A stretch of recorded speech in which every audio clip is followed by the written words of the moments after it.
तालुक्यातल्या जनतेनं तुम्ही दिलेला हा केला हो दिला। प्रकाश आंबेडकर जो आमदार तिसऱ्यांदा झालाय हा फक्त एकनाथ शिंदेच्यामुळे झालाय, हे आपल्याला मला आवर्जून सांगितलं पाहिजे। शिंदे साहेबांनी दिलेली ताकद आणि त्यांनी दिलेले शब्द, त्या शब्दाच्या सामर्थ्यावर अनेक मोठे नेते उलटे गेले। मी त्यावेळी सांगितलं होतं निकाल लागेल तो दिवस आठवा,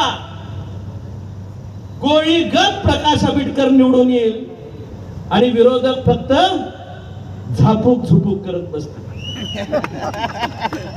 आज परिस्थिती तशीच झाली।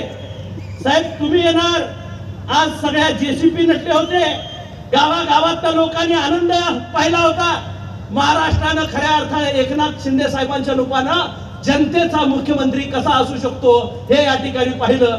तळागाळात राहून सामान्यांची सेवा करणारे एकनाथ शिंदे साहेब आज आमच्यासारखं नेतृत्व, आमच्या सर्वांचं नेतृत्व करतायत, आमच्या सर्वांचं भाग्य घडवण्याचं काम करतायत। निश्चितच या ठिकाणी मी आपल्याला सांगू इच्छितो साहेब, कोल्हापूर जिल्हा 10 पैकी 10 स्कोर पैकीच्या पैकी मार्क आपल्याला त्या ठिकाणी दिले।